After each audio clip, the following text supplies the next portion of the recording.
నిష్పాక్షిక పారదర్శక ఎన్నికల నిర్వహణకు ఎన్నికల నిర్వహణలో భాగంగా చేసే ఆర్థిక లావాదేవీలు, ఖర్చులు, ఇతర వ్యయాలపై పటిష్ట నిఘా ఉంచాలని సాధారణ ఎన్నికల రాష్ట్ర ప్రత్యేక వ్యవసాయ పరిశీలకులు నీనా నిగమ్ పేర్కొన్నారు. తిరుపతి కలెక్టర్ మరియు జిల్లా ఎన్నికల అధికారి ప్రవీణ్ కుమార్తో కలిసి 2 జిల్లాల అసిస్టెంట్ ఎక్స్పెండిచర్ అబ్జర్వర్లకు, అకౌంటింగ్ టీంలకు సంబంధించిన అధికారులను భారత ఎన్నికల కమిషన్ ప్రతినిధి, రాష్ట్ర ప్రత్యేక పరిశీలకులు నీనా నిగమ్ సమీక్షించి దిశానిర్దేశం చేసి మాట్లాడుతూ ఎన్నికల కమిషన్ నిబంధనల మేరకు ప్రతి ఒక్కరూ బాధ్యతగా పనిచేయాల్సిందని పేర్కొన్నారు.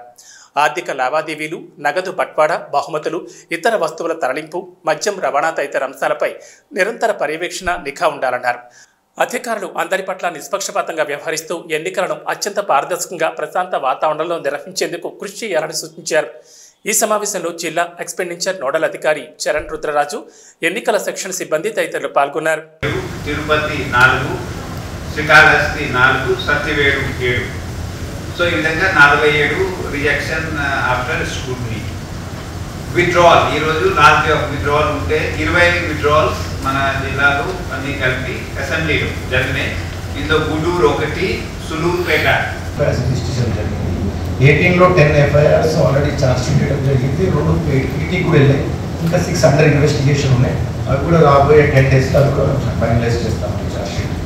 ఆర్మ్స్ డిపాజిషన్ అని మన దగ్గర టోటల్ జిల్లాలో ఉన్నవి 505 ఆర్మ్స్. మొత్తం దాంట్లో 503 డిపాజిట్ అయిపోయాయి. ఆల్ ఆర్మ్స్ పెండింగ్ లేవి.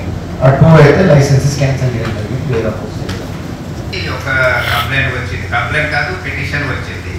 సో ఇప్పుడు చెప్పినట్టు returning officer as a quasi judicial process భాగంగా ఏ నిర్ణయం తీసుకుంటారు అది ఫైనల్. ఎక్కడ ఎపీల్ ఉండదు, ఎక్సెప్ట్ ఏదైనా రీపిటిషన్ హైకోర్టులో ఉంటే తప్ప ఉండదు. కాబట్టి సో అట్లా ఈ ఇష్యూ ఇప్పుడు మన జిల్లాలో రాలేదండి.